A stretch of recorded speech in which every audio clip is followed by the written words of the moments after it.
we have our dearest Mishkin Sir on stage, please. உன் கனவில் எந்த ஊரோ காணும் மாலை வணக்கம். ராம் பற்றி நிறைய பேசியாச்சு. I think it's one of the best occasion நினைக்கிறேன் எனக்கு. ஏன்னா வந்து ஒரு மகா மனிதரை, ஒரு எக்ஸ்ட்ராடனரி கலைஞனை அறிமுகப்படுத்தும்படி, அவர் அறிமுகப்படுத்துறதில்ல, இந்த உலகமே தெரியும், தமிழ்நாட்டில் இருக்க எல்லாருக்குமே தெரியும். அவர் ஒரு எக்ஸ்ட்ராடனரி சிங்கர், ஒரு கர்நாடக சங்கீதத்தில் ஒரு பெரிய ஜீனியஸை தொட்டவர் அவர். இந்த படத்தில் நானும் ஒரு பாட்டு பாடினேன்.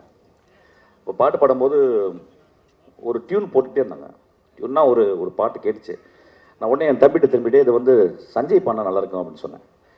அதை கேட்டு ராம் சொன்னான், சார் நாங்களும் அதான் சார் யோசிச்சுருந்தோம். டே அப்போ சொன்னால் எப்படி சார் ரீச் பண்ணுறது? நாங்கள் டெய்லி நைட்டு மீட் பண்ணுறோம்டா எங்கள் ஆஃபீஸில், அவர் வீட்டில் இருப்பேன் அப்படின்னு உடனே கால் பண்ணி, உடனே சஞ்சய் நீங்கள் இந்த படத்தை பாடணும் அப்படின்னு சொன்னேன். உடனே அவர் ஒத்துக்கிட்டார்.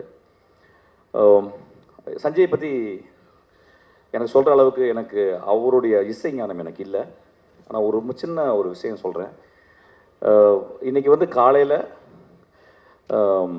அகீர் பைரவன்னு ஒரு ராகம், ஒரு இந்துஸ்தானி ராகத்தான், அது இப்போ சொல்லிக் கொடுத்துருக்காரு எங்கள் மாஸ்டர். ஸோ அவர்கிட்ட கேட்டேன், அகீர் பைரவன்னு கேட்டேன். அது ரொம்ப சோகமாக இருக்கே சஞ்சய் அப்படின்னு கேட்டவுடனே சஞ்சய் இல்லை, அதை அது சோகமாக இருக்குது, ஆனால் அதை பாடுற விதத்தில் பாடினா அது ஜாய் கொண்டாந்துடலான்னாரு. ஸோ இட் இஸ் கன்சிடர்ஸ் ஒரு சேட் அண்ட் மெலன்கலி ராகா, ரொம்ப கம்பேஷனேட் ராகா.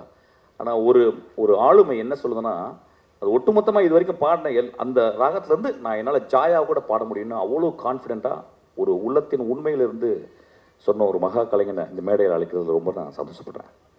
வெல்கம் சஞ்சய்.